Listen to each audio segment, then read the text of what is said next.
I swear, like that beat, dog. I'm gonna change that beat, bro. That about to change that because I'm telling you, when it come in, it'd be like, that beat. Oh my God! My God! Yes, man. Yes. We starting off the show. Travis in the background. I'm on Front Street. Yeah, my bad. All to the G. I had a little problem. Like, damn, what the fuck going on with my camera? I'm seeing the wrong thing, and then I just got frustrated and said, "Fuck it, I'm gonna deal with it." Little frustration, and ran out of time. See what I'm saying? We ain't hot on it. Our regular time, about a week since last week. I just ain't turned the camera on. You know what I'm saying? It flipped from time to time, from channel to channel. You know how that go, man. You know the handle. You know what's so crazy is now we're in fall time, bro. Like I can't. I gotta throw my hands up, man, because I mean the way this summer just went by so quickly, like I couldn't really wrap my hands around it. If you get what I'm saying, you know what I'm saying? It seemed like they took 15 seconds off of each minute. That's what it seemed like. They could do that. They could do that. Think about that. Time is man-made, goddammit. Bro, think about this. Think about how much time that is. If they just said they took 10 seconds off of each minute and they didn't tell us. Think about how much time that is. They take 10 seconds off of each minute. That's a lot of time, bro. You know what I'm saying? Right. And we would never know that they've done this. We would just keep living. Our clocks just you muted yourself, bro. You talking to me, or you talking in the background? I had to mute real quick. Yeah, I just had to mute real quickly and stuff like that, just to get everything situated and prepared. You know what I'm saying? Sound like you got the fan though. No wonder you got a hoodie on in the crib. Like man, I got my fan on, man. Get hot. You know, a nigga get to talking some shit and swallowing spit. It get hot in this boy. It's cool outside, and he got the fan. Man, I've been exposed. Got the hoodie on. You know what I'm saying? I've been exposed. I just do it. I'm like, he got the fan on. Ain't nothing wrong with it though. Yeah. You know, because you know what, man, when the fan don't be on. And you know what's so crazy, man? Just a little FYI. I've had the fan on every episode. I know. Now it's a little cool. It's actually kind of cool. It's nice, cool outside. It ain't really cold. Like, well, what you got on a hoodie, you ain't gonna be hot.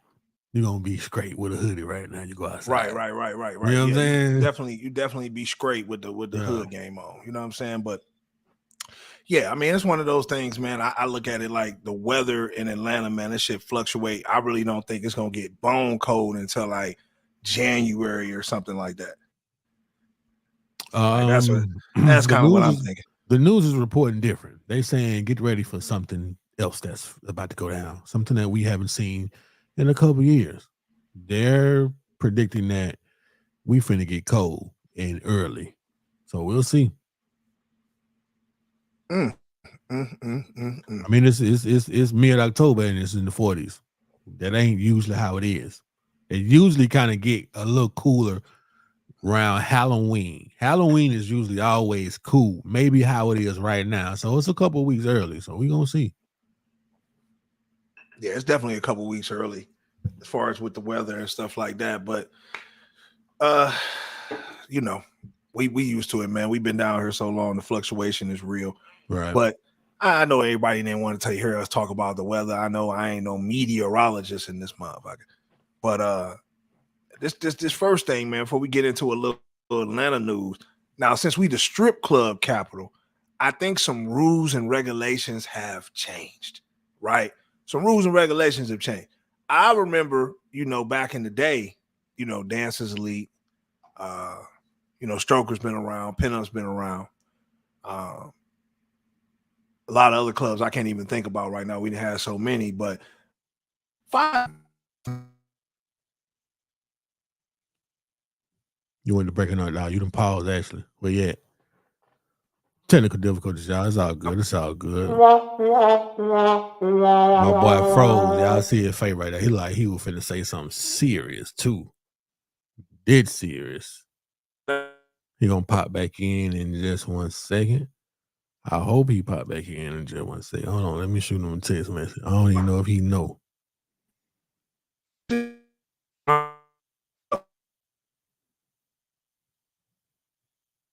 Yeah, I ain't moving, Donnie. Yeah, I ain't moving, my guy. I'm talking about you ain't moving at all. I don't even know if they hear me. I think I hear me. You probably hear yourself like you hear me. But you ain't moving, bro. Oh, he done hopped off the stream. What going on? Yeah, I don't even know. I don't even know what he was finna say or what he was finna talk about. Like for real. Oh, he done popped back in. Think we was about to say something about this nigga he didn't what? He done came back with a hat on. Yeah, that's maybe that what it was. Maybe I didn't have with a hat on. Oh, hat on. Maybe that's what it was. Maybe that's what it was, messing with our description. You know what I'm saying? Now, okay, now I'm on the right side of the screen. I was about to say, because now it seemed like I was on the opposite side of the screen or whatever. But yeah, I mean, this first thing I wanted to talk about, I don't know where everybody stopped hearing me at, but and try messing with the screen, it's going back and forth. But I want to talk about, like, get this 5K thing up, man, and see what old girl talking about. Oh, that what you talking about? Yeah, that was at the bottom. Okay, let's see what we got right here. Strip club etiquette. Full size. And we was talking about what's the most amount of money if a nigga was going to the strip club, how much he needs to have. And the young ladies we spoke with, they said you need to at least have a band. And you said that's some bullshit. What the fuck is they gonna do for a band? I'm good. So what is the appropriate amount that a man should, if you were going to a strip club with a young man, what's the appropriate amount that he should have and be ready to spend? The dudes I go with to the strip club, they about to spend by at least $5K. What's your twerking ability if you were to scale of 1 to 10? She said 5K. My dog. Go 5K. Ahead, my nigga. Yeah, go ahead. I mean, I think she done lost her rascal ass mind. That's what I think. I mean, 5K. I mean, like, come on. Like, and you know what's so crazy? I'm curious to know what strip club she work at, right? Because you might get lucky to find a couple of niggas in that bitch with 5K or better to throw to your ass. To throw to your ass, right? You know what I'm saying? Like the whole strip club, and I've been down in Atlanta damn near going on a dub. I've never seen the whole strip club nigga holding a band or better to throw. You'll see niggas got $300 on the table, $400 on the table. You know, you see a nigga with a rack better on the table, they coming out, they doing a little show for him and everything when they give him the bread. You feel me? So, like, I don't know, like, it just seems like the strippers are feeling so entitled, like you ain't good enough no more for them $5 dances, like, or a lap dance special, or just to get it in, you know, tens or whatever the case may be. A nigga got to spend a whole band with you. Then you can't be busting. You can't be busting every day during the week charging that. I can't see you doing that. From one man. Well, no, just period. Going from nigga to nigga, and a nigga giving you that much money and up, a band and up. Let's say, even though she shitted on that. Okay. I can see 5K is that's extreme for real. But I can understand a man having $1,000 to play with if you go to the strip club, you know. Yeah, I mean that's cool to have $1,000 to play with, but she act like if a nigga just wanted to go in there and throw back some drinks and get a soft ass 300 and fuck it off, 400 and fuck it off. Ain't nothing wrong with that. Ain't nothing wrong with that. And that's what most niggas. That's what most niggas doing. Like you were just saying, that's what most men are doing for real. That's the majority of the clientele. Exactly. The majority of the clientele is, I guarantee you, if they did an analysis on the goddamn strip club, nigga, you would see that 1 to 300 is the most spending. Like, that's the block. That's the highest block right there. So 1 to 300. I guarantee. Do you think images of like what we just saw Drake do a couple of weeks ago going to strip club is making women feel like certain things are the minimum because this man can do this? All men should be able to do this type of shit. Well, I personally don't think. I think personally, and I'm not saying that he sets the standard, but it's just like you saw how he was with the bucket. So should 5K, like if you're coming in here, 5,000 should be the minimum. They talking about nigga, you know, Queens City and all that. Hey, Peaches, that's Peaches, that all that. 5K. Peaches ain't motherfucker. Ain't nobody spending 5 bands. You getting robbed, you spend 5 bands, you go down to Peaches. Shout out to Peaches on the west side. Shout out to Peaches though, yeah. Shout out to Peaches on the west end. Ain't no way you going to Peaches and you going that boy with 5. Somebody waiting for you outside, man. There's certain strip clubs you can't go to like that. That's why I don't know what she's talking about. I agree. It might be 1 or 2 strip clubs in the city where big high rolling is acceptable. Other than that, nigga, they can't guarantee your safety out there. Right. You remember when the nigga at Pinups got killed? The one nigga coming out of Pinups with the bread back in the day? I forget his name and shit. He was kind of popular and stuff, but he was running Pinups at the time. Yeah, come on, man. Get this off because you ain't even showing. You got me on camera, so go ahead and get that off. Bro. Yeah, she got them cheeks on there. Go get that off, my nigga. Yeah, go ahead. Close the screen. Come on, man. So you want to play today? I got you. I'm gonna go off camera in this motherfucker too. Yeah, that's cool. Yeah. What I was gonna say, I think she's alienating her target market. Like, you know what I'm saying? Like, I understand you want to make stripping high-end fashion, right? But strip clubbing started from the mud. Like a nigga, you know what I'm saying? A nigga go bust out a whole night in the trap and then come in that bitch funky balls and all and come get a dance from your ass. Dance, you right. And still can do that right now. Yeah, but that's what I'm saying. Like, she's speaking alone. I guarantee you, chicks will take 100 here, 200 here, 300 here, 100 here, 200 here, and rotate that shit over and over again versus waiting on that one big fish to come in with a 5-pack. Like, you know what I'm saying? and to me, that's setting too high of a standard. I come in with a 5-pack, man. We playing. And we not got to be. Listen, I'm not just about to throw 5 bands.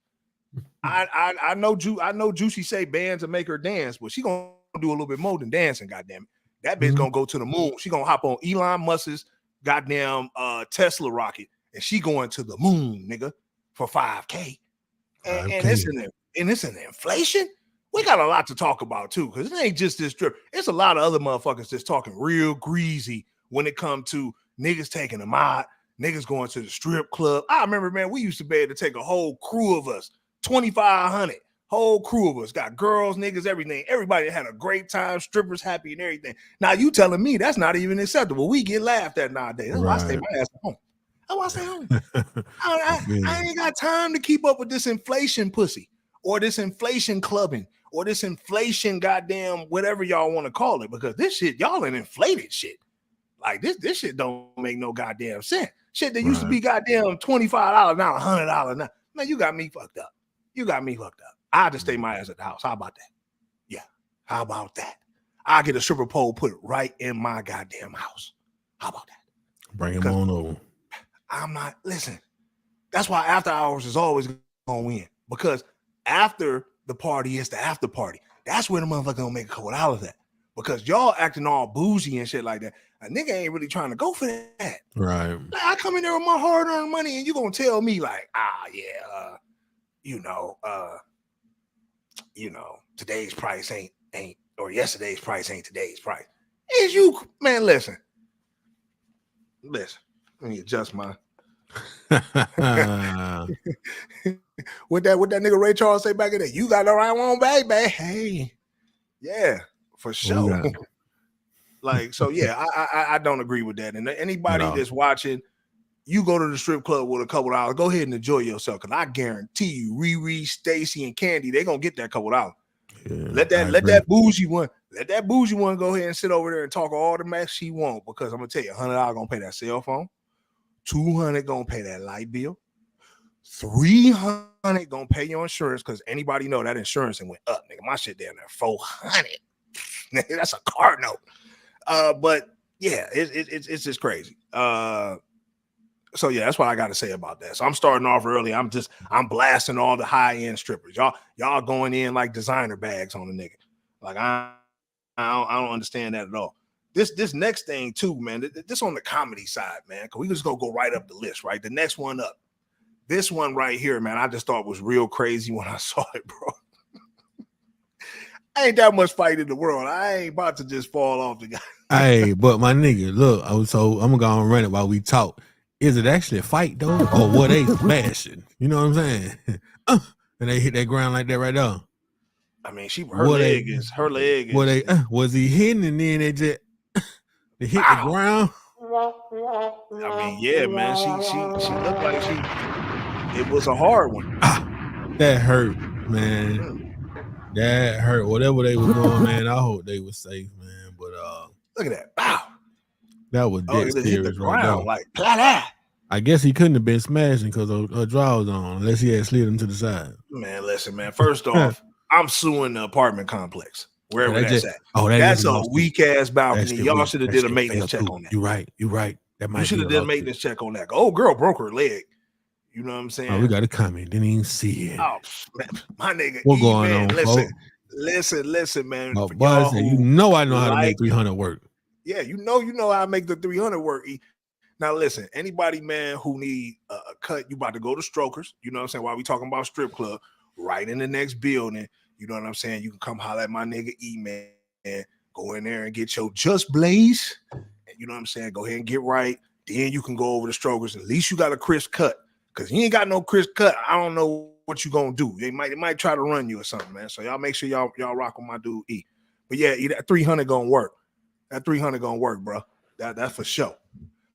I mean, I don't know if I need to guard my wallet or lock my doors on this next one right here, bro. Like, you know, as we get into a little Atlanta news and shit, Georgia news, like, first off, I want to know what type of wire cutters these niggas had to get through this fence. You feel what I'm saying? But we have to report it. Obviously, we're a media outlet, right?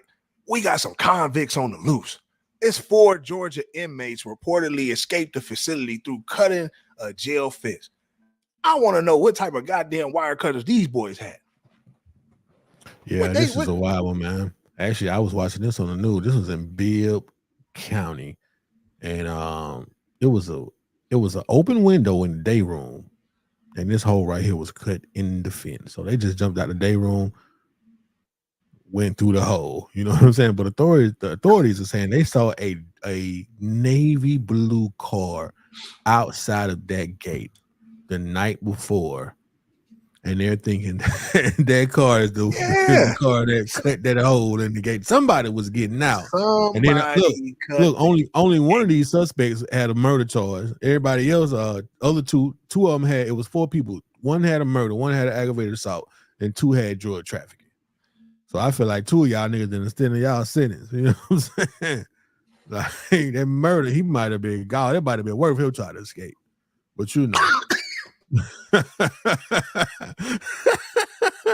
To each his own. Them drug trafficking, no, man, you did it. Go on, sit down, boy, because I would not want to turn 5 in the 15 because I tried to get away. You know what I'm saying? But I'm gonna say this though: if it's drug trafficking, it mess around. I mean, you never know. It could have been his third offense. Could have been. You know, like I don't know, but watching. Remember, we talked about the other dude last week. You know, who extended his sentence. He was supposed to get out. So yeah, he was 40, right? Niggas, 40 man, years or something like that. We can't fathom. Now I know me and you have been behind the wall, but we can't fathom being in there doing some real time. I can't relate. So I don't know, like, no. You know what I'm saying? Like I don't want to relate. Exactly. So but if this dude got murder, I'm getting out. Like if I have to do 20 years, I'm gonna try to escape. If I have to do 10 years, I might be prone to escape. Because think about how much your life is going to change within that 10 years. Like a lot, bro. Like you be lucky to hold on to your girl. You be lucky. And you better been a saint. You better not have been on no bullshit before you went in. Because I feel like if you're doing time, bro, if you're doing time, just know that she might be getting hit from behind. I think, you know what I'm saying? If you win there, I want to know this though. If a lady, now I want to know this from the ladies. If your man go to jail, what is the minimum you're willing to wait without being sexually involved with somebody. I want to be honest, like, and this is no slight at you as being a human being, because shit, everybody got sexual needs. If your man is gone away, you ain't married to him. I ain't even gonna go that far. I ain't even gonna say you married. This your boyfriend. Y'all was together though. Your man is gone away. What type of time is y'all gonna be on? Like if I'm the dude and I got a 5-pack, I'm not expecting my girl to wait a whole 5. She do, I love her to death, whatever, right? Like if she do, but in the back of my head, I really just need you to be there for mental support and make sure we're good when I come home. Don't do nothing stupid. Don't let a nigga give you nothing or no dumb shit or put a baby up in you or just no crazy shit. Like, and that's not taking no slight at whoever that person might be at the time, right? Like, it ain't really taking no slight. It's just, I think it's reality. I don't even want to know about it, but I'm gonna let her know that I'm cool with it. Like my conscience is at ease. So just be there for me mentally and stuff like that. Shit, 5 years is a long time. 5 years is a long time, and all I can ask for is when I come home is that if there ain't no other child, or a nigga ain't took you out the game, or you ain't fell in love with somebody else. If I come home, my stash is good, you still was able to maintain and do everything you were supposed to do, then shit. What am I supposed to say at that point? Right. You feel what I'm saying? Like, what do you feel about that though? Like, what do you feel? Would you be upset, or would you come at your girl the same way if you knew you had a 5-pack? Say, let's make it more interesting.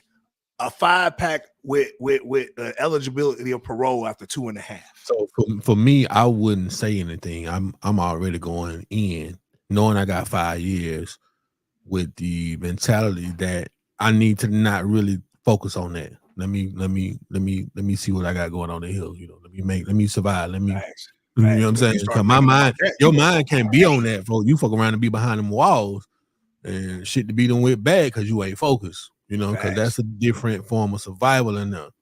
Yes, you got to focus. So, 5 years is a long time too, my boy. You know what I'm saying? 5 years is so that's what I'm saying. Time, man. So if it's 5 years, with the eligibility of parole in 2.5, and then say it, like, and would you be upset if she couldn't wait 2.5? I would be upset if I found out. We got a comment, man. What email hollering out? My boy got convicted 25 with an elbow. I left the courthouse.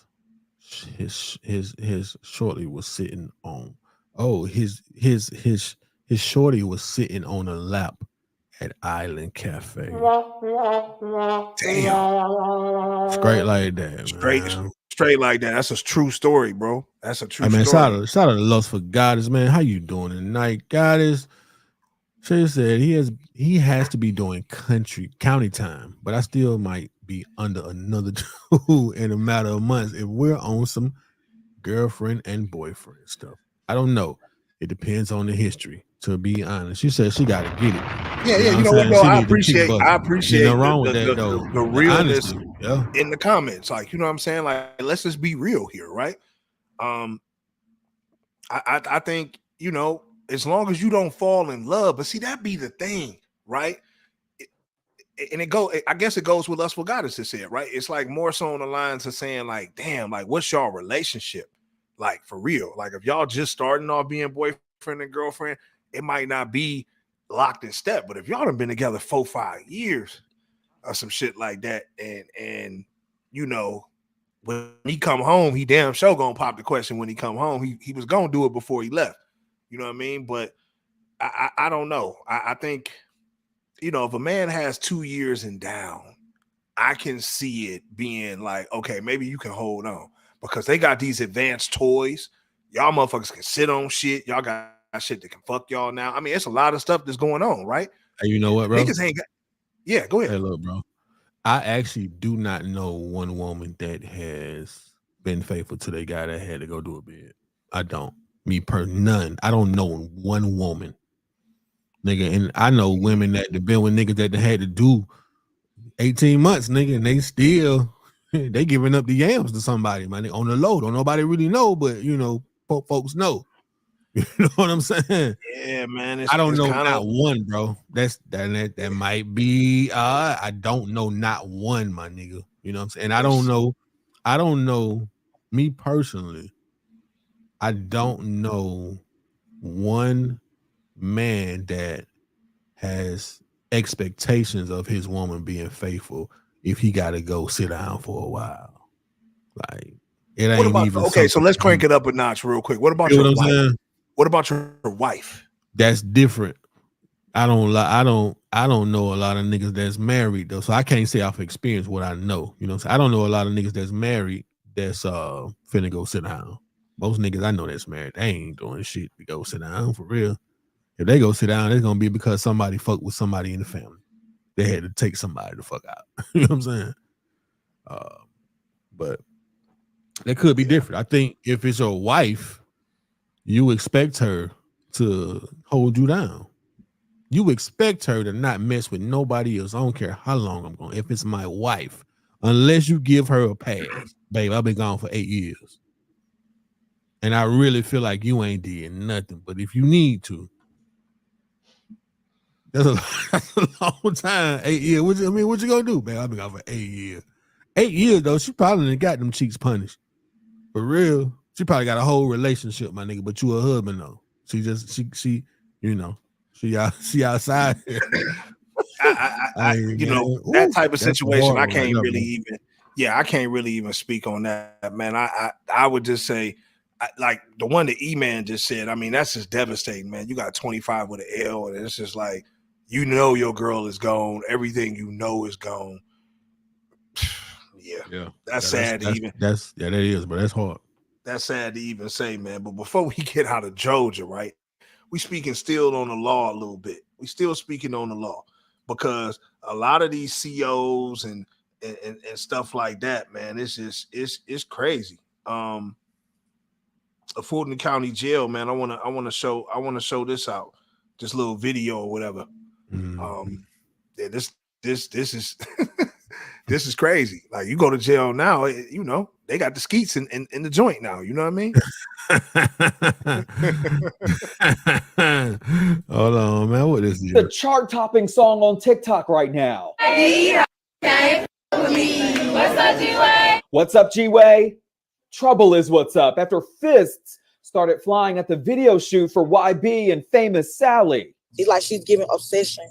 The shock when the sheriff's office showed up and found one of its detention officers dressed in uniform throwing hands. She got fired the next day, joining a list of other officers at the Fulton County Jail let go for inappropriate behavior this year. Some of them accused of having romantic relationships with inmates. I'm Justin Carter. This is TSR Investigates.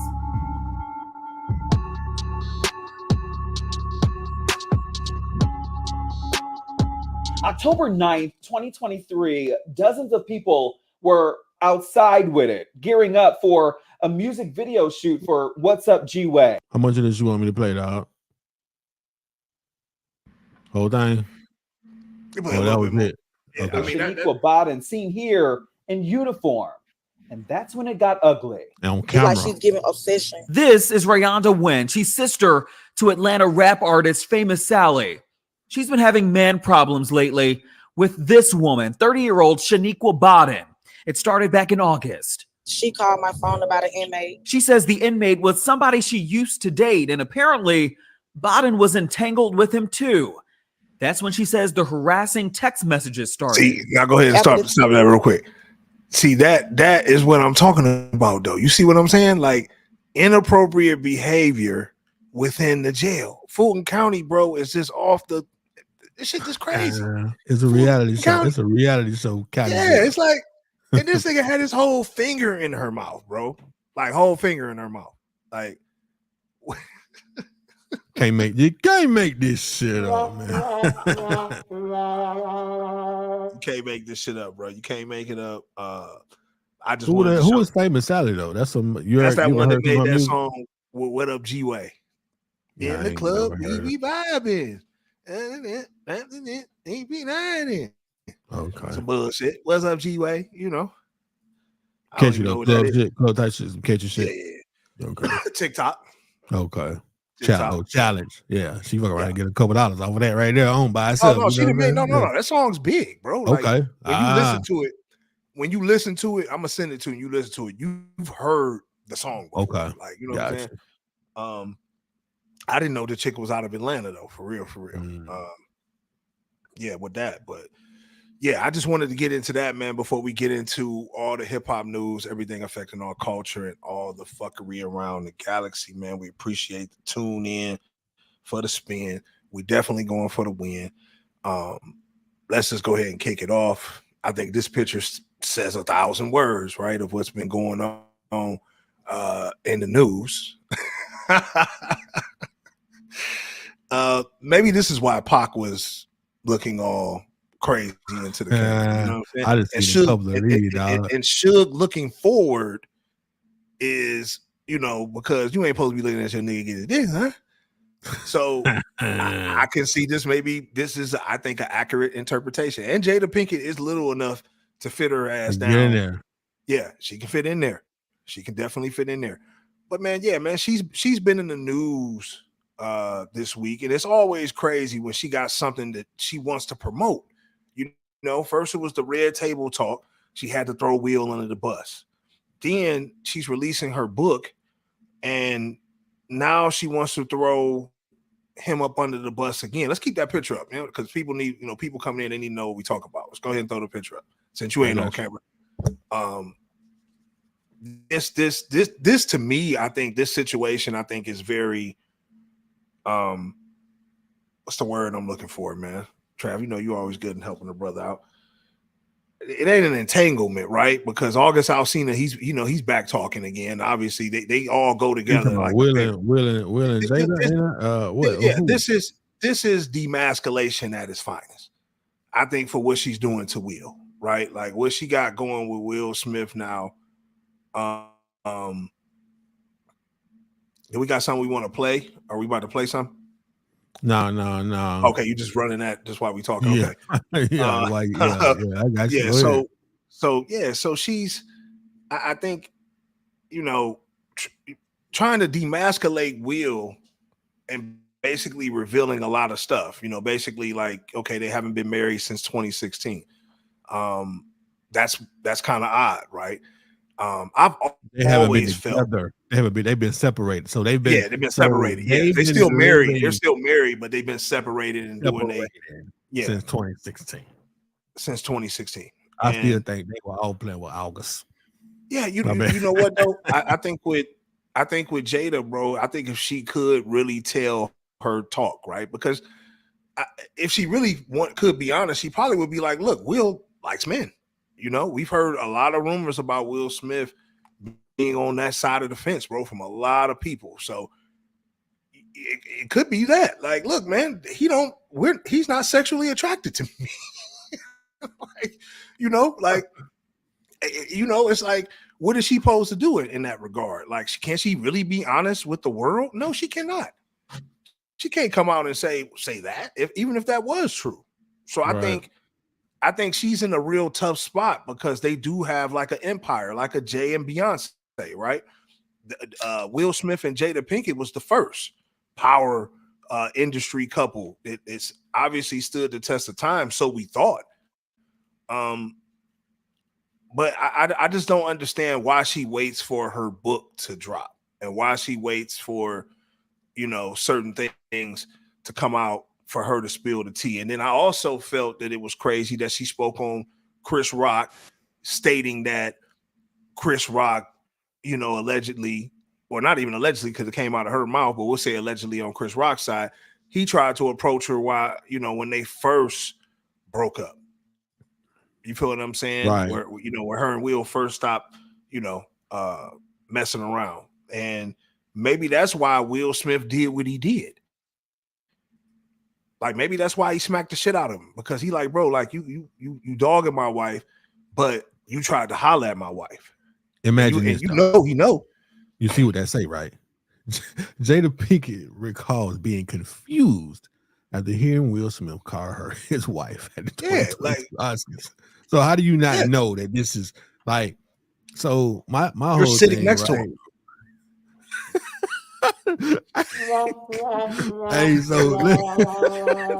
let me just say this right quick, like dog. I ain't mean to cut you out, but so if they were separated since 2016, right? Will, why in the fuck you slap a nigga for a bitch that don't want you, nigga?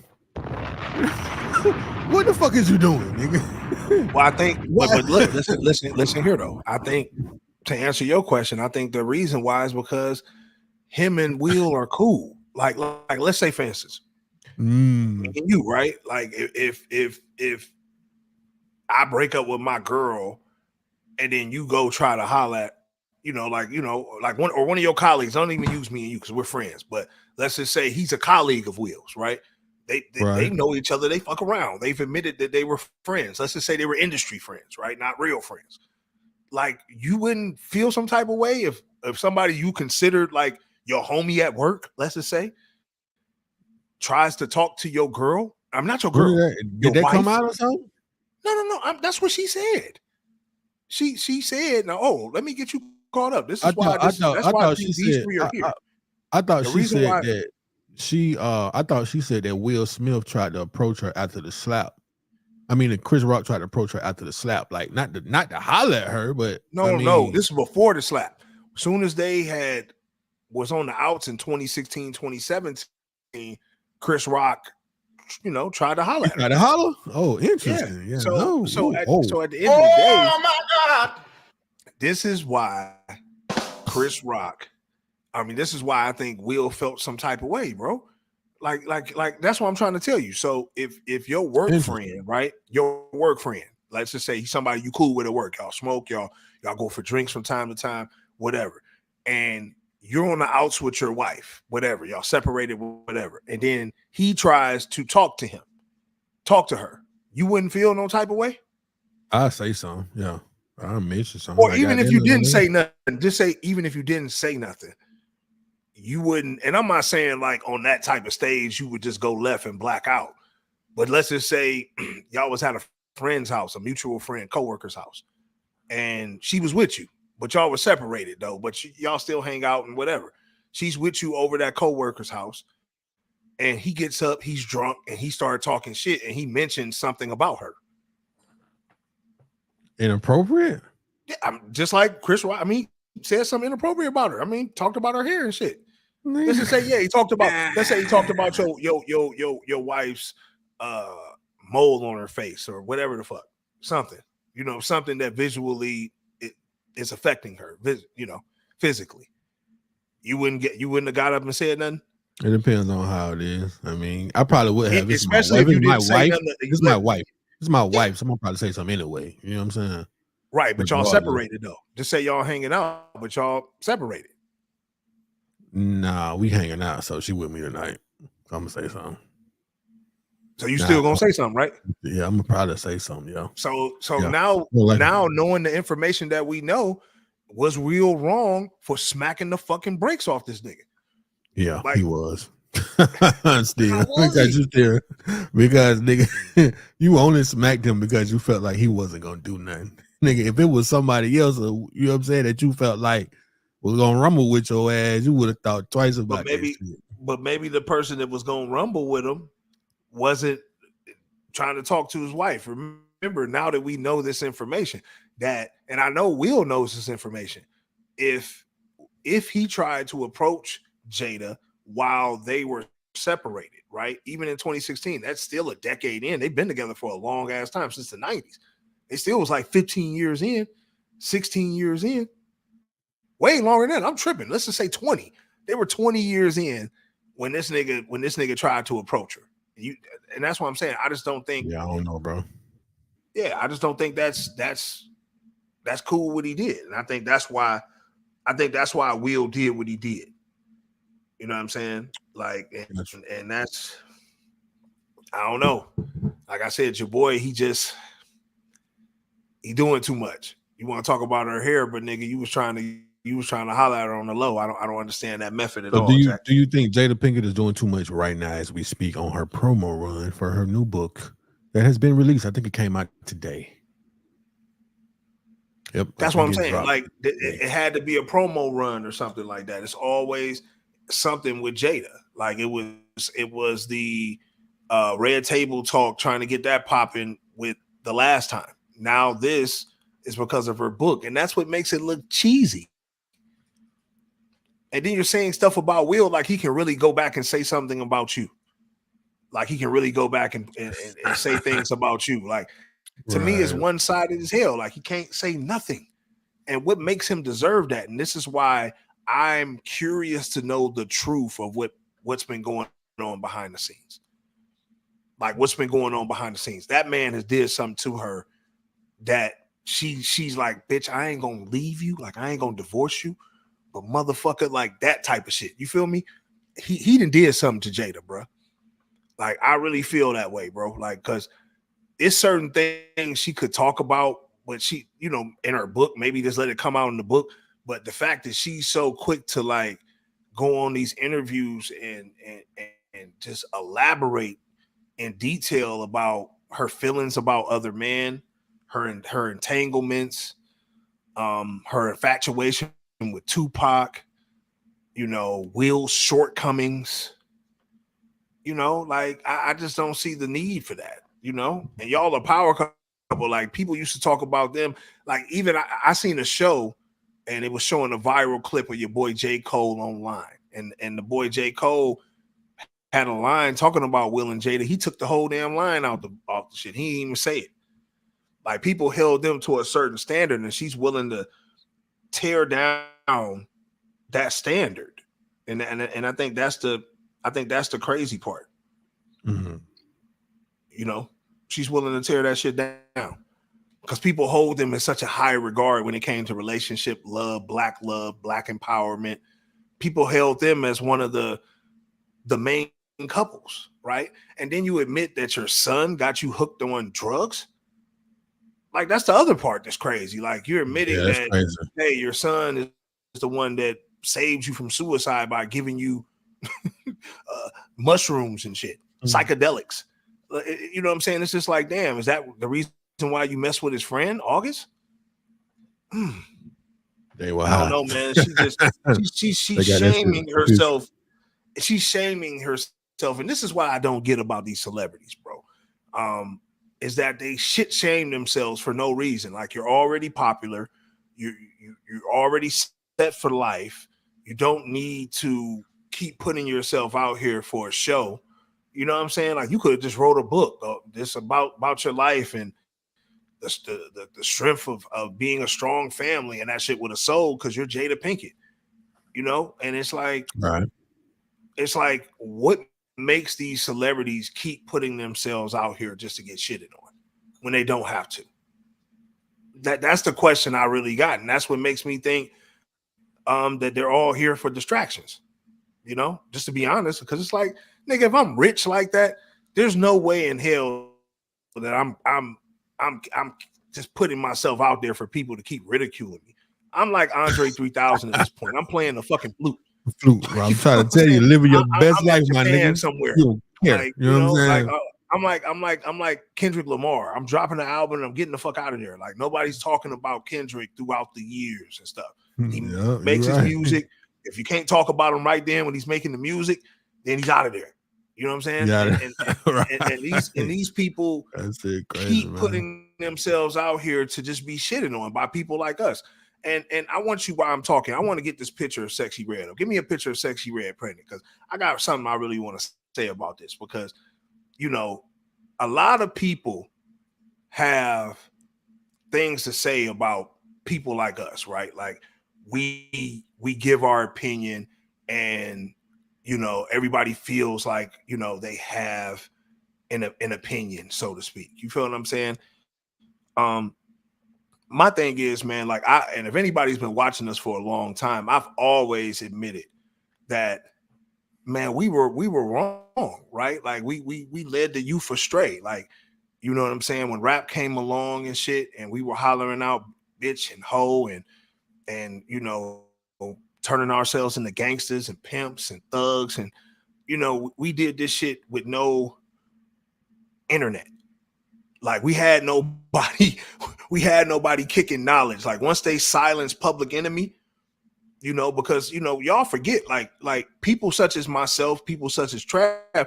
Yeah, we listened to you can call it that type of music when we were younger, but we had different things that were in place that, you know what I'm saying, that offset that. I can listen to a NWA and then turn around and listen to Public Enemy, and they're both just as popular. I wasn't looked at as an outcast for listening to Public Enemy. I wasn't looked at as an outcast for listening to Intelligent Hoodlum, Poor Righteous Teachers. Like, none of that. All these things were mainstream, just like the gangsters. So you had like an alternative. You got to see the Thug with the Jerry curl, but you also got to see Black empowerment. We are now living in an age, and I'm not saying the stuff is not out there now. It's just under a rock. That's all I'm saying. You got to dig for it. Back when we were coming up, everything was front and center. So it was like all we had was the TV and radio. We didn't have internet for people to teach us anything. We didn't know what we was looking at, symbolism. We didn't know none of this shit. Nothing. So my whole thing was, like, people want us to steal. It's kind of like, and this is the point I'm trying to make here.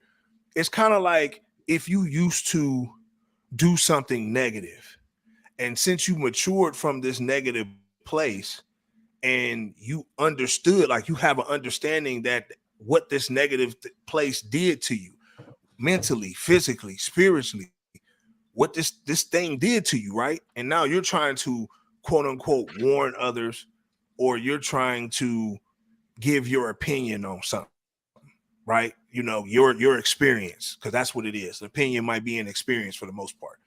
So people try to offset that by saying like, oh, well, what y'all used to do this, so why is it not good now?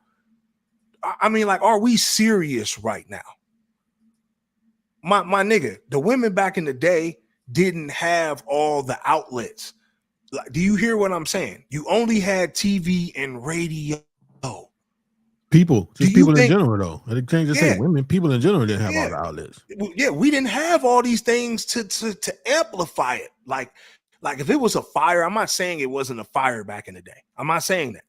But what I'm saying was the fire didn't spread because it didn't have the outlets to spread. Now it spread. And we have to, and we also have to understand, man. And like I said, we have to take accountability, man. They've destroyed us. The black male, gangster rap, whatever you want to call it, drill rap, ratchet rap, whatever you want to call it, has destroyed the males. Most males are destroyed mentally. We're fucked up, right? We need to admit to that. We are damaged. Now you got to understand, a damaged male always, like, women have always been the strong point and the staple in the black community. All the niggas is coming home from jail. Niggas is trying to get their life together. Everybody needs a good woman, right? And if every woman ends up being a sexy red, then where's the good women going to be at this point? Because this is all that they're showing on TV. Like, this is all that's out there, when really that's not. Like, if you really look, there's not a lot of women that's, well, I ain't gonna say, my nigga, but every woman isn't subscribing to this, though. Yeah, it's only a few. Exactly. Every woman. So the women so here's the thing, right? You have to know how to separate. So the women that subscribe to this, if that's not the kind of women you desire or the women you want, you just don't have to be around that. It's going to always be like that. Sexy Red is not somebody that's going to influence enough people where it's going to make a major difference, my nigga. It's not. I'm telling you. That's just my opinion. That's my opinion. That's how I really feel. Same thing with gangster rap. Yeah, millions of people love hip hop music, but it's not going to influence a lot of motherfuckers. To actually, it seems like it's a lot. It seems like it's a lot of murder and killing, which it is. You know what I'm saying? But I'm about to say, yeah, everybody don't subscribe to that shit, my nigga. That's the thing. That's the thing. I can't say everybody, but I think a large majority, right? Because even though niggas wasn't subscribing, like going 110 back in the day, there were some niggas that went 110, but everybody was still playing.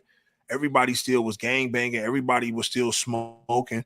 You might have had some dudes that took it to the max, but everybody was in the field because of the influence that came. Like I said, bro, I can admit that I was influenced by music to want to do a lot of things. Like it was certain songs that were like the soundtrack. I call it the soundtrack to my life. You know, like these thoughts that came in my head didn't just come out of nowhere. These thoughts manifested from things that I've heard. You know, they just didn't come out of my brain, you know, just out of thin air. Like, oh shit, nigga, I want to pick up a rag today. Or I want to roll up a blunt. Like, what was the influence? Like, what did you hear? Who showed you that? Like, and it came from the music, the videos. But think about this, though. So my thing is, when I see little children, right, being influenced like this, like, okay, yeah, it might not be 10 out of 10, but 7 out of 10. And out of them 7 out of 10, shit, how can you disagree?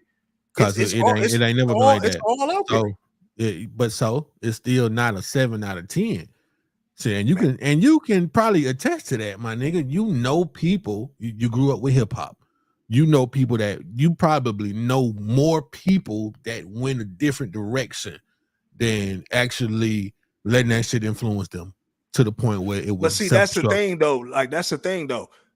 People were influenced. Now, let me ask you that. Do you just answer that question? Do you think, if you can remember, do you think you know more people that didn't take a negative influence from rap music that ended up in self-destruction? You gotta think about that. I think self-destruction though. What's the level of self-destruction though? No, do you know? Okay, here it is. Do you know more people right now that are, let me see, at our age, that are not criminals, nigga? That's what I'm saying. Do you know more people now that are, you know, living an life? Niggas is not fucked up poor. You know, niggas is not living in poverty. Niggas is not killing, raping. Niggas, people that you know. I'm saying people that you know. We're not talking about what you see, just from your own experience. Out of the people that you know and things that you see, did hip hop really take a toll on the majority of them? When I say take a toll, did it? I mean, did it cancel everybody out? Right, and that's what I'm saying. Did it cancel everybody out? I'm gonna say no, but at the same time, it influenced everybody. Now, to what level it you know, I can't really gauge, right? I can tell you what I saw and the temperature I seen people on. Yeah, that's what I'm asking. Yeah, you know what I'm saying? And a lot of people that were joining gangs and stuff like that, some were joining and going all the way to the max. Some were just joining for the clout. Some were just, you know, everybody had their reasons for wanting to jump off the porch. So you're saying most people that you know, most people that you grew up with joined the gang. Jumped off the porch. It was everybody jumped off the porch in some type of way. If it wasn't, oh, they not in the gang, oh, these niggas, they drinking and smoking after school. Or okay, I got a perfect example. Or more drinkers and smokers, more niggas selling dope and not graduating high school than niggas going to college. Because I feel like I probably knew more people that actually, my nigga, I really feel like I know a lot of motherfuckers that didn't even graduate from high school, bro. It almost seemed like a lot of people I know did not graduate from high school. So yeah, I mean, it was a lot of people who wasn't graduating and stuff like that either, but I think there was a lot of motherfuckers that did though. You know what I'm saying? In high school, if you think about it, you know what I'm saying? But go ahead. I mean, people graduated, people dropped out, all like that. But at the same time, it's just the level that this is going to. And like I said, we don't want to make it just about her, so to speak, right? But I know a lot of people. I don't see anything wrong with Touch Red. Me personally, I don't see nothing wrong with what she do. That's what it is, my nigga. You know what I'm saying? See, and I think, you know what it is, and I think my dude told me this. He told me this. I think dudes who have daughters see something wrong with it. I think a person who doesn't have a daughter doesn't probably see nothing wrong with it, because you don't have like your son, if anything, benefits. Like if a nigga thinks like you know, like how some niggas think. I ain't gonna say all niggas, but how some niggas think. You know, some niggas might think, well, shit, that just gonna make it easier for my son to get play come up because they gonna be all over the place. But if you have a daughter, then nigga, this is setting off red flags to every father who has daughters. But ones that don't, I guess I would feel differently. But when I hear Sexy Red nigga and my daughter's around, I'm kung fu kicking without the grip. Who like, you kung fu kicking? You kung fu kicking your daughter?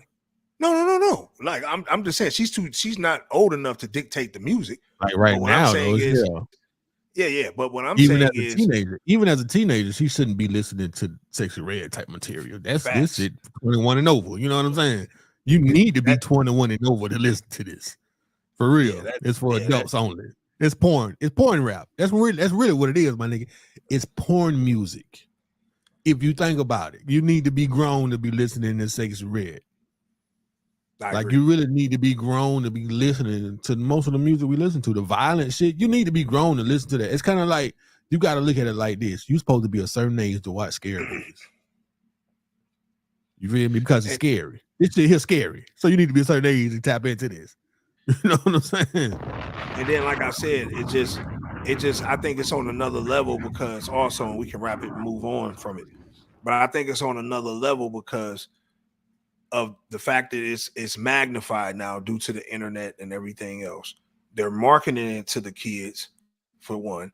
And for two, we're so removed from the era where you've seen other people do other things. Now everybody wants to be some type of entertainer, some type of artist, or whatever the case may be. So if they see like, okay, this is what is popping shit, you talk the most stupidest shit, you come out of nowhere and now you open it up for Drake type shit. Like, you know what I'm saying? It's like you done bypassed all the other female rappers and shit like that because you talking the most hell for shit out of your mouth. And that's where I think the industry plant word comes in at, you know. And I understand a lot of people want to say, well, what about Lil' Kim? What about Foxy, Trina, Kai, you know? But listen, they wasn't talking about diseases and aborting babies and you know, all type of this shit that's coming out of these chicks' mouth. They wasn't going as hard. Were they talking? Yeah, but it wasn't like and I get it. Other people was writing some of their flows like Lil' Kim's flows, but Lil' Kim still had songs on there where she was just kicking bars. It wasn't just strictly every song has to do with the ratchetness, and that's what I'm saying. It's like I would respect her more as an artist if she had more of a variety. But if every song is like, yeah, this is how every song gonna be. You ain't say that about Guwap. This is like a female Gucci. You ain't say that about Guwap. Guwap the same type shit. It's just something just for the niggas, just for me. Man, it used to be some shit with Gucci. But you know what though? It used to be some stuff with Gucci, man, that I was not feeling. I wasn't feeling. I mean, some of the shit was just stupid. But like I said though, look what it did just to look how we're represented as a culture. Like we're represented as a culture because of niggas like Guwap, like of how the old Gucci and shit like that was. That's how other people look at us. And I think all Sexy Red is doing is just destroying the black female image. Because every nigga gonna want y'all to motherfucking have your come clear and all like that. Like this chick got lip glosses and lip glosses named after diseases and shit coming out. Like, come on, bro. Like gonorrhea green and chlamydia white. Like, come on, like, is we serious?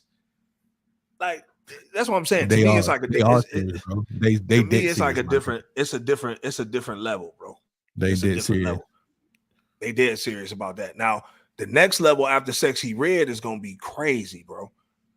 Like, I never thought in my lifetime I see niggas wearing dresses and chicks talking like Sexy Red, nigga, selling out shows. Never thought.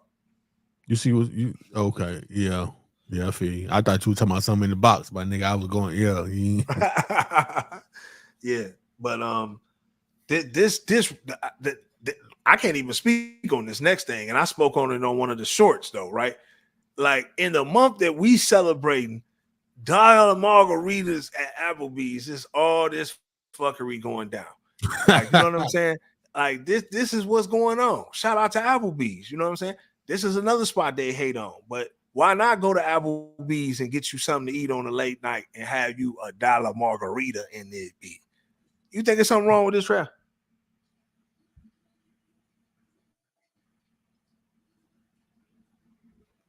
Your mic went out? Okay, well, I guess his mic went out. But yeah, to me, it ain't nothing wrong with a dollar margarita. You know what I'm saying? I might have to get that bitch top shelf though. You feel me? That boy might have to be on some top shelf or something like that. Might have to be on some top, because if it's only $1, you probably getting all syrup on that boy. You heard what I said, dog? My bad. You heard what I said? Syrup on that boy. Yeah. You heard what I said, my nigga? Yeah. I said that ain't nothing but some sugar, man. That's some shit to get a nigga diabetes, man. They keep drinking them shit. But would this make for a good date if a motherfucker didn't know? It might. Come on, baby. Let's go have some margarita, man. Sit at the bar. You know what I'm saying? Thursday night. Watch a little Thursday night football. You know they gonna have the game on. They gonna have the game on at the bar at Applebee's, my nigga. And then they're gonna be clean. It's gonna be Applebee's. Want a margarita, babe? Oh man, margarita in the shot. We get her one shot, 2 margaritas. One shot and 2 margaritas. You know what I'm saying? Shit, that's my budget right now. Bitch talking about 5,000 at the strip club. I'm talking about 50 at Applebee's. Nigga, shit. I mean, shit. You gonna eat, I mean, you gotta think. $1 margaritas, you eating good and you drinking good for about $50. Ooh. Nigga, that's a good meal when you inside of a damn recession with inflation through the roof. You win it if you can do that. Because this next thing right here, now this went viral, man, and you know, I spoke on this, and I really can't. Let me ask you something right quick, like about this. Yeah, is this chopped up or how is this? Because that's a long video. So is this chopped up to where we can play it and get straight to the point? One side, yeah, it's just the one side, yeah. But I can just show that right there. Go ahead, my nigga. Go ahead. Yeah, go ahead and run the video. It's a video. Oh, God. Right now.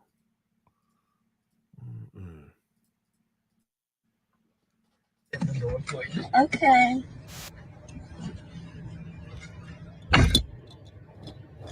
He got me at the Cheesecake Factory, y'all. I ain't getting out this car.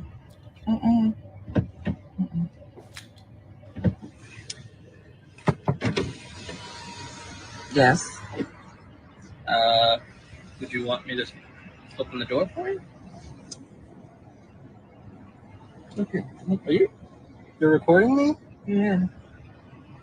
See the police already. This is the Cheesecake Factory. They get out of the car.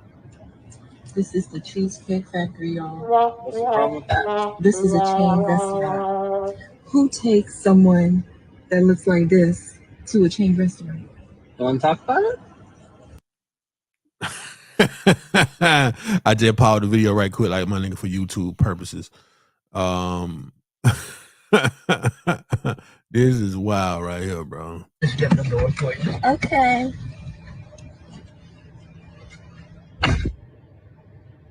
He got me at the Cheesecake Factory. I ain't paused the video. I muted it. My bad, y'all.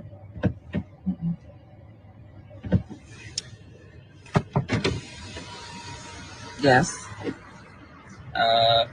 Would you want me to open the door for you? Okay. You're recording me? Yeah. Yeah. This is the Cheesecake Factory. This is the Cheesecake Factory, y'all. What's the problem with that? Yo. At the end of the day, when I seen this, man, it really, I don't know, it angered me. You know what I'm saying? Because the reason why I say it angered me is because I'm like, yo, like, you act like you too good to get a slice of cheesecake. Like you say, who takes you to a chain restaurant? Somebody that looks like me. Like, what do you look like? I don't understand. Like, I don't understand. First so what off, you're saying is you and the dude look like polar opposites. So now I'm really wondering what your intent was. What she was on. Like, what's your intent? Right. Like, you just looking for somebody, a man with a couple of dollars. So you went and got you an Indian or Arab, whatever. Like, that don't even, it's giving me weird vibes. Hey man, shout out to Love Goddess in the comments. She said, first off, her appearance, personality, and aura doesn't even give high in any way. My God. Sis is bugging. Laughing my ass off. Yeah, I agree with her, man. She ain't really, but you tripping. You ain't all that. It be talking about you don't want to go in chain restaurants. Then later on in the video, you talking about you see this. It's nothing wrong with being confident, but ma'am, cut it out. And then you saw the whole video, right, Donnie, when he explained to her the situation. And yeah, obviously she was late. She was late for the date, and it's like that even makes it worse in this situation, bro. Like, to me, it makes it worse because I'm like, okay, you were late for the original engagement where I booked that, and the cheesecake was a decent alternative. Like, I'm not saying the cheesecake got the best food, but to act like you too good to be at the Cheesecake Factory is just crazy to me. It really is. That's not a cheap restaurant at all. No, you're gonna spend about $250-$300 with drinks at the Cheesecake. You know what I'm saying? Yeah. You can, if you're going there and you're like, yo, I'm going there and I'm going to drink and I'm going to eat good with appetizers and dessert, you're going to spend a couple $100 easy. $250. And that's an appropriate meal, even if it's less than that. Like, to me, man, it's so much of an emphasis on the dollar amount that a man is willing to spend on a date, or what should a man spend on a date. And I actually have something that I wanted to show on here, man. And this kind of breaks it down to me perfectly. I'm trying to locate this thing here because when I seen this, I said, well, I'll be damned. That sound about right. Where is this at right here?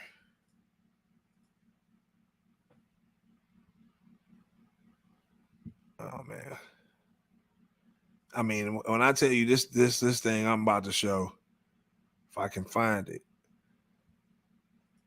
the way this thing kind of just like the way it just broke it down was just so crazy. Give me all full real quick. Like, yeah, this is I can't even. I thought I had it. It's all good, dog. No, here we go. Whoa. We got it. Here we go. We have so much on that list. So yeah, this right here is. I mean, what do you feel about this? Let's see what's going on. The minimum a nigga should send for breakfast. Full size this real quick. Lunch, 80, gas, 100, brunch, 150, dinner, 200, nails, makeup, 250, outfit, 300, wig and style, 400. 40 is never acceptable in life. Maybe is this a woman or is this a man saying this? Whoever's saying this, maybe this woman. It's a woman. It's a woman. Key says this woman. Say boss bitch. It's a boss bitch key. Maybe that's what she gets niggas to do because she got this from somewhere, and it probably was a man doing this type of shit for her. You know what I'm saying? And telling her this baby. I mean, it's always a guy that's giving these women, like a guy will come into a woman's life. It's certain guys like, and we have a mutual friend. We ain't gonna call his name out, but that's his whole intent, to wow you. He want to come in for 2-3 weeks and just wow you. 5-star restaurants, sending you money every day, doing all type of stuff to build up this expectation. Another sis bugging. Yeah, it's just like, I mean, what is we talking about? You know what, Donnie? The guy that you talking about, he probably would have gave her this whole list the first during. Yeah, because you think about it. So you saying appropriate amount of gas money to give you is $100? Like, is you nuts? For a week. So you paying for her gas? No. He's saying like this is the minimum this shit you should send for. So like if a girl say, I need some gas money, You need to send her 100. I'm sending you breakfast. Breakfast needs to cost 50, so send me 50. Lunch supposed to be $80. $80. Dinner is a $200 thing. If you saying hair and makeup, like you like, look, I want to get your nails and makeup done. She want $250. Now I ain't gonna lie. Okay, the $250 sound about right. $250 for that because nails usually gonna run you about $1.20, right? So the $250 sound about right with the makeup and all like that. Outfit, now I don't know, $300. I mean, with Fashion Nova and all these other little sites these women get this stuff off of. I don't know if 300 is a, you know what I'm saying, is a I don't know. Maybe that's a little over, but I can see that. Now wig install, the install of the wig. We're not even talking about the hair. She talking about the install of the joint. So the hair can run you another couple bands. It's like old girl from last week. The hair can run you $2,000, $1,500, $1,000. Thanks. You know, the hair can actually run you that. But you see at the end of that, 40 is never acceptable ever in life. Okay. This chick is tripping. So every time you send Boss B anything, it gotta be 50 and up. It gotta be 50 and up. And that's what I'm saying. It's like, I don't know what these women's expectations are, bro. And I really want to know the niggas that are consistently doing this. Like, if you want to impress a chick every now and then, I get it.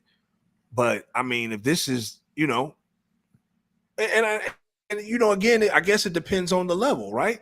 But most men are not making that on a if you're making $100,000 a year, you can't consistently afford this to give this to a woman. Hey man, I mean, you know what I'm saying? Like, every time y'all going out is two, like she's saying, this is the minimums that I need. Every time we go out, we got to go to a restaurant and spend a couple dollars. We got to, every time you send me something, it got to be 50 and up. Like, unless you got no debt, no car notes, you roommate and stuff like that, and you're making $100K, maybe. But if your debt to income ratio is not that much, you don't have that much wiggle room, so to speak, maybe like a band to check or something like that, maybe $800 a check to play with, man, you ain't sending that. It's just I don't know. Like I said, every now and then you might try to impress somebody, but this is not something that a person's going to do on the daily. You know what I'm saying? It's just I don't see it happening. Absolutely not. Not even nigga, not even millionaires. They're not doing this on a daily. All this shit. No. Even some of this shit. Nigga, ain't nobody motherfucker. You know what I'm saying? Yeah. And that's what I'm saying, man. It be these people that put these false narratives out here so good women feel like they're settling.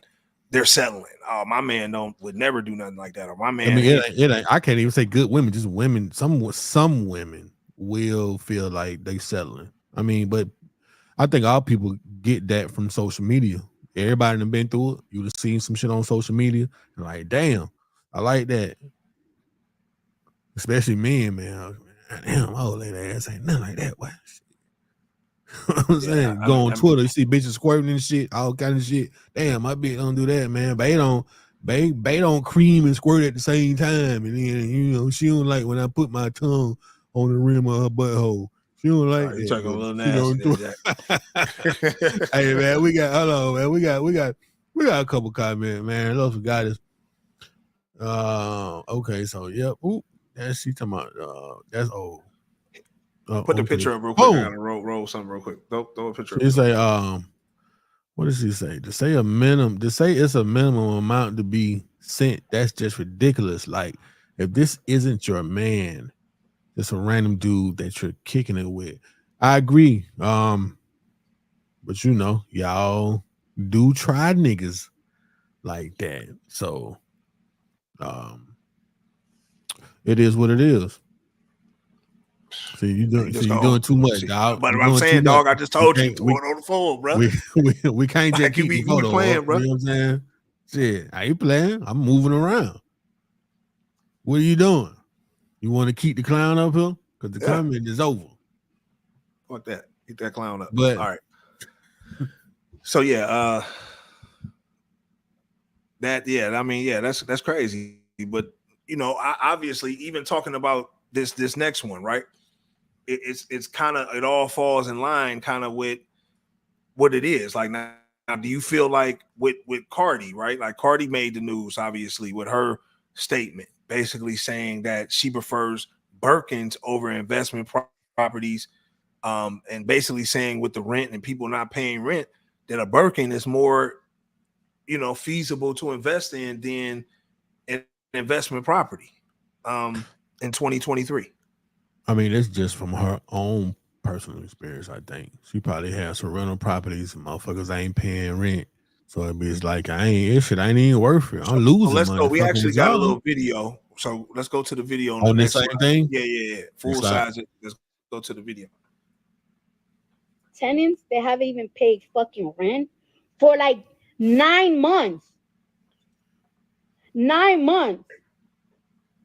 And sometimes like we be so busy, and like our house managers, like they'll be so busy that I'd be like, you know what?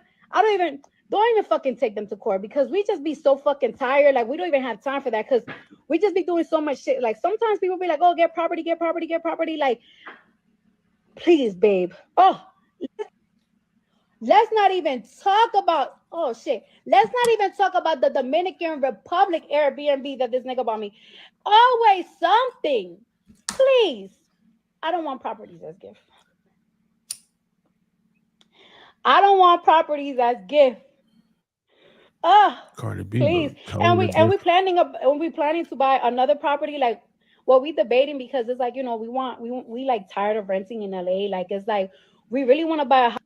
We have tenants that haven't even house in LA, but we also like, it's like, do we want to buy a house in LA, or do we want to buy something like in Miami? Like, and that's something that me and Offset have been debating about. But it's like right now, like it's like one of the biggest things that be stressing us out is like our properties, whether it's home properties or whether investment properties. So no, I love me a good fucking brick house in LA, but we also like, it's like, do we want to buy? Now I understand Cardi B's logic on the situation. Like, you feel what I'm saying? Like, her logic on the situation is people are not paying rent. She's having too many issues with properties. And you know, it seems like, and I can attest just from being in the rental market in cars and also, you know, in Airbnb, it's kind of like they're both starting to really take a hit. Like, you know what I'm saying? Like, as far as, like she said, the hassle of maintaining and people paying and stuff like that is just too much. Now, can Birkins increase in value? Yes. You know, it's like a timeless Rolex. You know, it's going to increase in value. There's certain things that increase in value, but I think when all else fails, people are going to want to find somewhere to stay versus having a Birkin. And that's what I'm saying. Like, a Birkin can get burnt in the fire, even though I know you got insurance on all them bags. Trust and believe. But nobody can live out a Birkin. And if things hit the fan, if like shit hits the fan, people can't live in a Birkin bag. I don't think that's what she's talking about, my guy. She's just talking about things that she would rather invest in. Right. But she's talking about investment because they increase in value. So she's saying, like, eventually I can sell these, I can rock these bags. She's not wearing the same bag multiple times. She's not doing that. So if she spends $15,000, $20,000, $10,000 on a Birkin, a rare Birkin or whatever, she'll wear it a few times, and then she gonna put it up. And when she put it up, she's looking to, you know, resell it. So that's what it is. So that's what she's talking about. She's talking for about her. That's easier for her. That's pretty much what she's saying. Right, but she's speaking her. When you speak your opinion on a public platform, though, like when you speak your opinion, like how she spoke it, like, yo, like, I'd rather do this. That's no different than listening to a nigga telling you to bet on a certain stock or on a team or whatever. Like, well, I would do it this way, or I'm doing it this way because this doesn't work because of this, that, this, and the third. So if somebody's sitting back, like, damn, people are struggling paying rent. I mean, I personally don't feel like, even though, like I said, I know they go up in value, I just feel like it's not a good tangible investment to have. You feel like real estate is more valuable than the Birkin bag. I still think good real estate will beat a good bag any day. It could be. You know what I'm saying?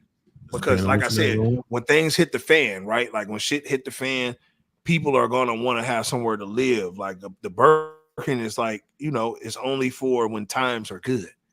Like if times are good, everything is good, then you know everything is right. But if it ain't right out here, and it don't look like it's gonna get right anytime soon, having a whole bunch of Birkins, I just don't see it amounting to nothing. You know, why not buy land? Like, why not buy land? Buy prominent land in certain places where you know somebody gonna come knock on your door and you can resell them the land that you already bought. Like, why not take your money and monopolize and buy out certain things that you know going, you know, you rather Offset give you $60,000 for you to buy bags so you can floss them one time and then, you know, in the hopes of reselling them for a higher amount, or, you know, the value is going to increase over time. But that's only if society stays the same. But when you got articles like this, what we're going to pull up now, talking about America is now damn near a third world country, I don't see it being a situation to where, you know, Birkins are going to outdo properties. And I don't even think properties is maybe a good investment now either. But, you know, the state of America's inner cities is getting crazy right now. I think we got a little video as far as with this goes, somebody talking a little crap or whatever. But yeah, I mean, this is crazy. Country officially, according to a new European study. I'm gonna tell you about it. Well, I don't know. This is a video, nigga. Americans know this already. This is not just due to the healthcare crisis. Okay, 70% of Americans have mental health issues, and they cannot get help for it. Why? Because 3/4 of Americans are living paycheck to paycheck right now. They don't even have enough money to get good food. This is not because of a food shortage. Okay, it's simply because they literally can't get it. They don't got no money. Homelessness, the worst it's ever been. Substance abuse, the worst it's ever been. Crime rates, through the roof. And I don't know if y'all know this, but because of all that, other countries are telling their citizens not to travel to America, not just because of the safety of their own citizens, but because there's a lack of safety for our own citizens. A fun fact, America is now a third world country, officially, according to... Go ahead, dog. Definitely a situation to where I don't know what this is that we're looking at, but respectfully, I think that's what it was. That was what you had in the box. That was it. No. I'm just saying, like, I don't know female, male, so respectfully. Got it. Yeah, I got you. But I think this is a I think this is a situation to where I think, you know, they hit on a lot of points though, right? If you think about it, America, and, you know, as a person that's traveled, you know, a lot of countries don't have the mental stress that Americans have, you know, as far as paying bills and stuff like that. You know, a lot of these countries, they get days off from the week from work, you know, stuff like that. It's like the other countries care more about their citizens, and America is kind of being based off capitalism, right? In Western society, it's one of those situations to where it's like, you know, everybody is hustling and grinding 24/7. That's all people talk about is work and grind and getting money. Where you go other places, people really just live off the land and enjoy life. You know what I'm saying? It's kind of different here. And yeah, a lot of people are on drugs, and, you know, yeah, it's getting to that point where I can't tell the difference between certain downtowns in our states and Colombia or Dominican Republic or Mexico or any of these spots. Like, you can't really tell the difference. So is it a third world? Shit, because because this doesn't compare to Dubai or certain, you know, places in the Arab world, right? It doesn't compare. So if they're first world, we at least are a second world country. If we're not third world, so do you feel like we're definitely not a first world country no more. So you feel like there is no city in America that compares to Dubai. Because Dubai is a city. No. We don't have nothing that nice over here. No. No. I mean, me personally, I've been to Miami, I've been to New York, I've been to LA, You've been to all the major cities. I've been to Chicago, and I've been to Houston. So all those right there, right?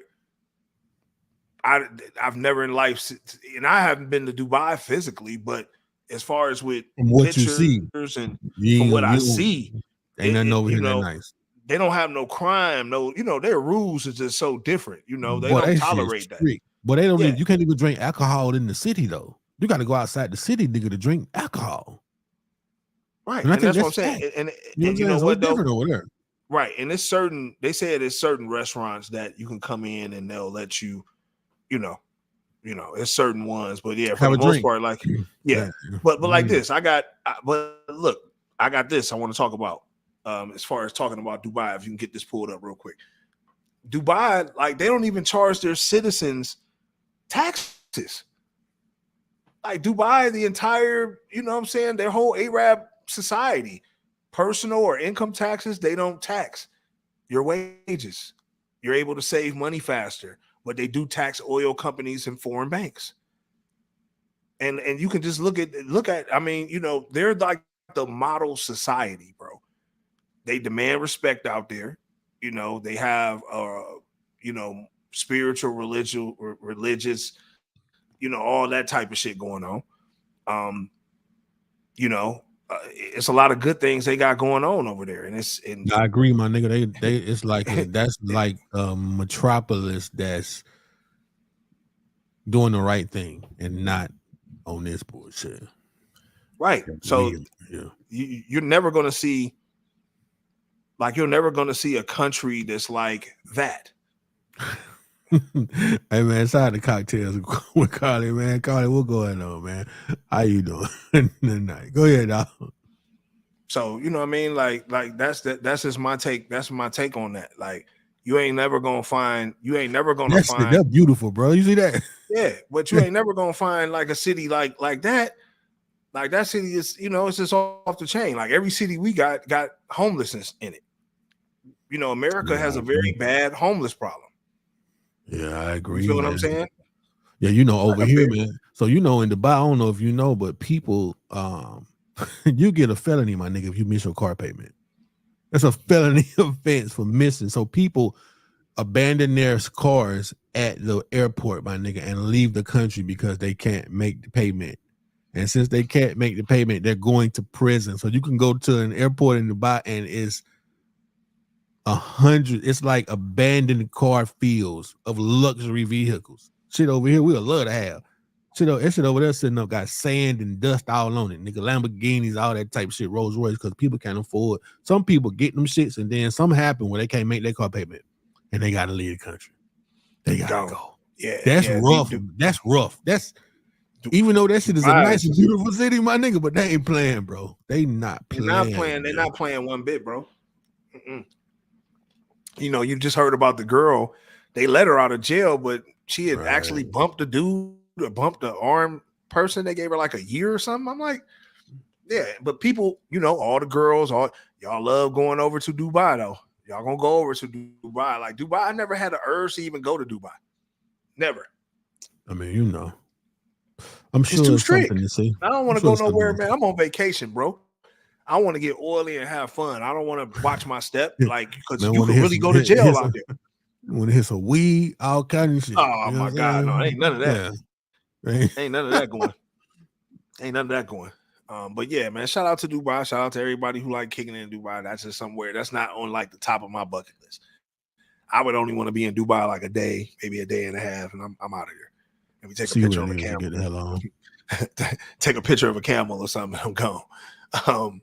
But this next thing though, bro, and I really think the NFL really has a problem, man, and they really need to address their CTE problem. That's like the only Will Smith movie that doesn't get a lot of run. You don't never see that get replayed for real. The concussion movie. But that's a really good movie. Yeah, it really is. But it really obviously ridicules the NFL and the fact, that, and God bless, is family, man, the mom, I mean, for her to be buried in the backyard, I just feel like that's crazy, bro. And it just goes to show we're seeing a lot of NFL players and athletes in general just snapping out online and doing weird stuff online. Like, who does that? Like, who buries their, who does that to their mom and stuff like that? And I think people who are former athletes who've been banging their head all the way since junior high school. Most football players have been hitting each other since junior high. And then all of a sudden for it to come to an end, right? Because after your NFL days, unless you play XFL or whatever, it's over with. So now you've been smacking heads for the last 15 years of your life, 12 years of your life, and then all of a sudden now you got to stop. And it's just like it's no different than a person coming back from war. Like, you're traumatized in a sense, and I think that's why we're seeing a lot of people like the Junior Seau's and blowing his brains out and them finding all that stuff, the CT in his brain. And I'd be curious to know what's up with Holmes. Like, does he have like some type of mental, from playing football? Because this is weird right here. You know what I mean? Right. I had to look up what CTE is. If people don't know this, if anybody watching doesn't know what CTE means, of course you can Google it yourself, ask Siri, whatever you need to do, or just listen to chronic traumatic. I can't say that last word right now. What is it, Donnie? Oh, now Siri, look, Siri start talking this shit on my damn. They got too many Apple devices around. But yeah, obviously that's something serious. It says a progressive and fatal brain disease associated with repeated traumatic brain injuries, including concussions and repeated blows to the head. That's crazy. So, hey, let me ask you something, bro. What's good with this case? Or do they know that he did this, or is he just a suspect? Or they know? No, they've took him into custody already. So they know he did this. Yeah. I mean, they're saying, he's a suspect and stuff. I think they got something on him, but yeah, he's now been taken into custody and stuff. He tried to flee.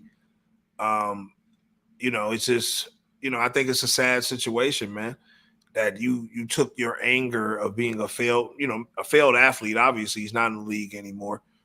He's still relatively young. I think you were taking a lot of this out on your mom. And and football is a violent sport. So, you know what I'm saying? Like, so we got some in the comments, man. They said, what's up with Antonio Brown? You think he has issues from football? That's a good question. Now, do you think Antonio Brown got some issues from getting his head tapped in football, or he just that's just how he is anyway? Things that's going on. No, I think ever since that Vontaze Burfict hit, I forgot about that. That Bengal hit is when he went left. He went left. I remember that because that shit was bad. Yeah, the CTE, man, is crazy, bro. Like, just to be honest, like, I think a lot of athletes, man, being a former football player myself, like, I remember, man, every time I hit somebody, I'm damn near blacking out. Like, because I'm going in full speed, and I'm trying to knock your head off. That's what most people are trying to do in football.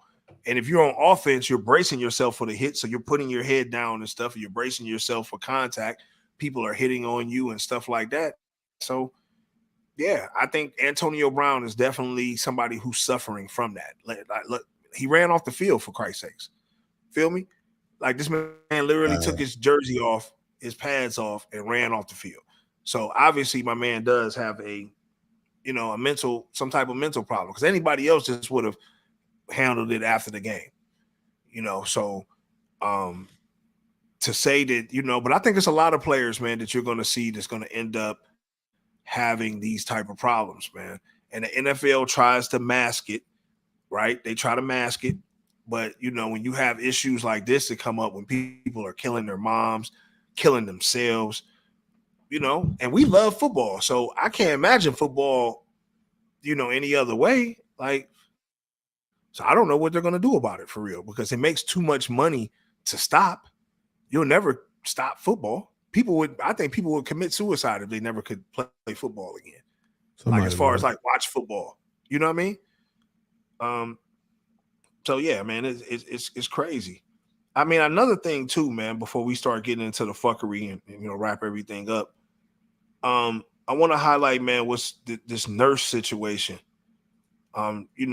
It's this nurse, worldwide have shared their thoughts after the 28-year-old nurse, she penned a letter, talking about, the healthcare system, man. So let's full screen and like kind of hear what she got to say with this.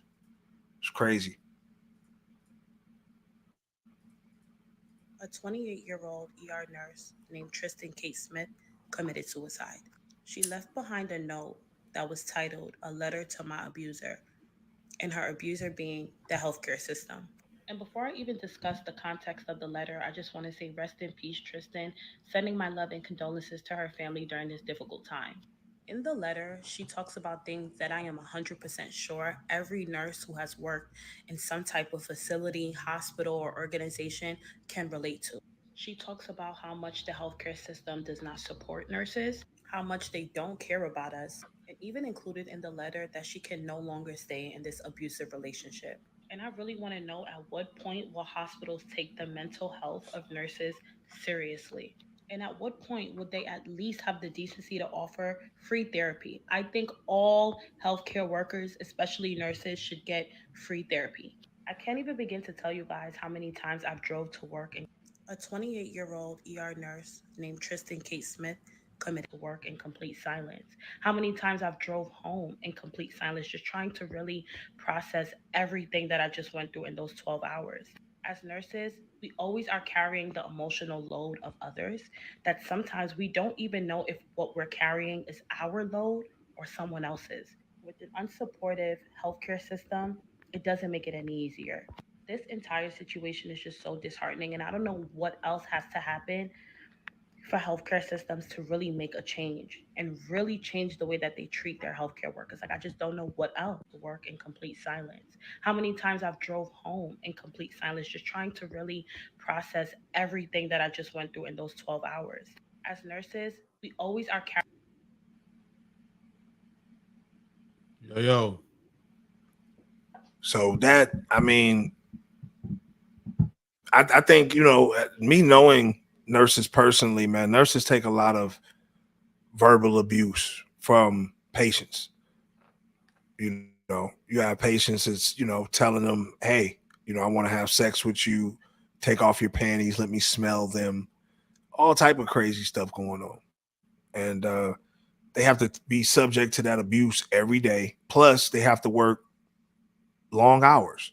Most nurses are working typically 12-hour shifts per day. And, you're constantly on your feet. You're constantly, like I said, attending to a whole bunch of sick people and people who have different personalities, weirdos, and all type of stuff. So, but they treat the healthcare system like shit. Like, the healthcare system is no different than the fast food system, because at the end of the day, when COVID hit and all these other places were getting, relief and stuff like that, I personally thought, and I think we talked about it on the show, I personally thought that, hey man, like, why not give the nurses like $5,000 checks, stimulus checks, because they're obviously frontline. They're out here dealing with all these sick people, putting themselves on the line, working all these overtime hours. Why are they not getting supplemented? And that just lets you know what kind of world we live in. Like, everything that's important is underpaid.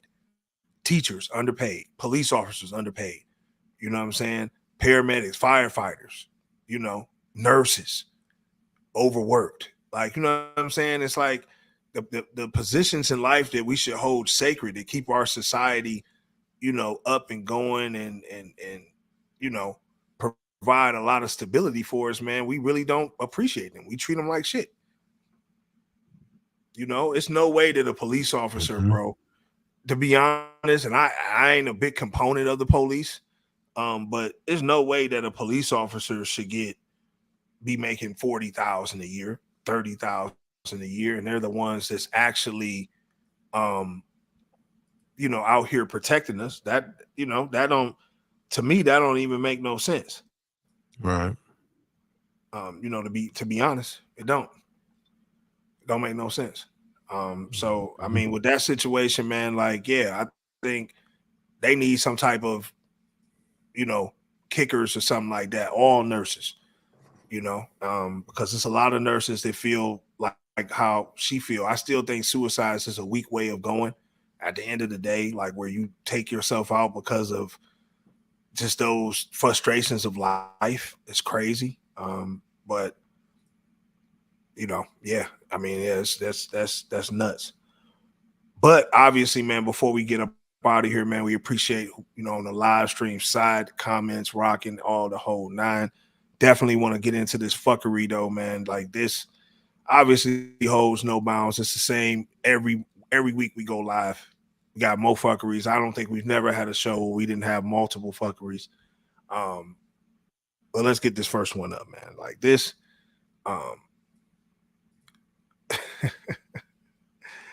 Texas man, 20 years old, given 40 years in prison, sentenced for murder for assaulting a man he met off the gay app Grindr. What is wrong, my guy? Did he? Hold on. Did he? And obviously, he met a man on an app, so he knew he was. So I'm trying to figure out why he killing him? Is he out here setting people up? He out here setting gay niggas up? What he doing, Donnie? You got to be out here saying, if you are the gay app, you got to be setting niggas up to rob their ass or something. You just happened. It was fought you. You know what? That's what dude look like. That's what dude look like he doing too. Like dude look like he he's grimy, like he went on there to set some people up or whatever the case. Right. I definitely think it was something like that. He like I'm like look at the comment. Somebody who shout out her say what 22. So he made a profile to lure gay men, and he was mad that he was gay. So he thought killing them would kill them urges. Damn, you mad you gay, now you killing these niggas because you mad you gay. Is that or what? That shit that was crazy, man. That definitely he definitely got to get the fuckery, bro. Yeah, this some fucker. This some fuck shit. Yeah, that is a terrible situation right here. And this one right here, I think is crazy too, man. And this is what I call getting too excited though, right? And I got to give her the fuckery, even though you want a couple dollars, you still got to get the fuckery for how you played your hand. Like, woman is arrested for shitting on her boss's desk after winning the lottery. Oh, this is crazy. Oh wow, what a way. I wonder how much money did she win? I know this a video, but hell, this shit say May 11, 2017. It's some music on this shit too. Travis McCoy featuring Bruno Mars. We probably not need to play this. No.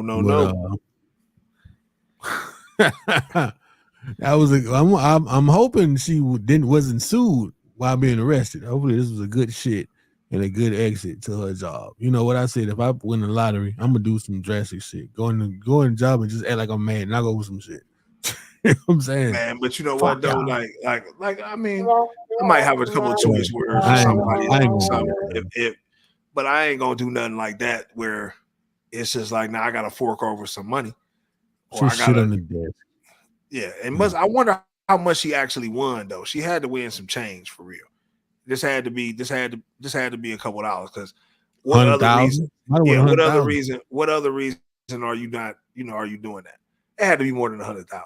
I would hope, because 100,000 you still need to be working, unless you had another job you was going to. But you supposed to be working. You just win 100 grand, because the lottery gonna take their taxes, nigga. So that's really about 65,000. So nah, yeah. If you did that, shame on you. God damn it.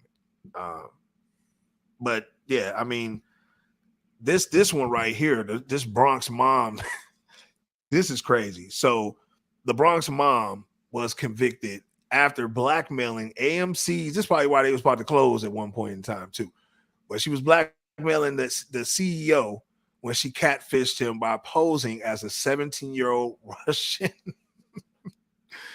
Oh my God. Oh my God. Yes, that's crazy. Is this what we going with? That's weird, kind of. I mean, so I said, man, all these million and billionaire motherfuckers, you know, always get caught up in some, you know, wanting to mess with little boys or little girls, or, you know what I'm saying, just some crazy stuff. Like, you know, I don't understand that at all. Like, why do you feel the need to have to do that? Like, why is she in trouble anyway? Like, he need to be in trouble, goddamn it. If I was her, I'd have been like, yo, like, I was just trying to bait this nigga and catch a predator. You know what I'm saying? But she don't know he connected with that Illuminati or something, nigga. So they reversed that on her real quick. They reversed that on her real quick, bro. So yeah, I feel sorry. I feel sorry for her. I don't know why she asked for a hefty amount of money. That's why. Yeah. Shit. I was trying to read what's going on over here. But yeah, hey man. Ain't no telling. The FBI probably had his phone tapped anyway. And it was like, oh, this chick, she on some scam and some Nigerian shit or something like that. Right. So you already know that probably got ugly. That probably got real ugly. But this last one though, bro, like, this is typical nigga fashion though, right here. You know what I'm saying? Like, when I seen this, I said, yeah, this is something that a black dude would do off top. 23-year-old Florida man was arrested for allegedly stealing. He stole a car at the gas station after a job interview to work there. Wow. Oh my God. I wonder how the job interview went. He must not have got the job. Obviously not. It ain't go how he wanted it to go. Mm-hmm. This nigga went outside and committed a crime. That's exactly what that man did. Grand Theft Auto type shit, man. This is wild. Wow, this is wild, man. That's exactly what my man did, man. So yeah, that I just don't understand why you think stealing a car. Now you not only didn't get the job, now you in jail. Now you ain't gonna be able to get a job because they're gonna hit you with some grand theft or something crazy like that. But that looked like the one that might be right off by Bankhead over there off by the Blue. Oh, okay, that looked like the one by the Blue Flame. And he was trying to get up out of there. He was trying. He was trying to keep it pushing. I forgot to say, I guess he didn't get the job. He definitely didn't get it. He definitely didn't get it, man. But yeah, he made the fuckery though. He definitely made our job easy. You know what I'm saying? But we definitely appreciate everyone, man, for tuning in, man, on this nighttime cap, man, of Deadbolt ATL. I know Trav couldn't be there physically in the flesh, but he was here in spirit. You know what I'm saying? I was on camera. I held it down. Yeah, in the camera. Yeah. Go ahead. You know what I'm saying? And yeah, so you know, y'all know what it is. Y'all know to like, subscribe, tell a friend to tell a friend. Follow us on the IG, Deadbolt ATL, Twitch, YouTube. You know, Deadbolt TV1. You already know what time we on. As far as with the TikTok, we building that up. We shooting out clips every other day. So y'all just make sure, man, y'all just support everything we doing. We appreciate y'all, man. We appreciate everyone who tapped in the comments. Always appreciate it, man, to, you know, do what we do with y'all. So y'all know what it is, man. Can't say it be the same day, same time, but next week, man, y'all know where to find us, man. Deadbolt. Go.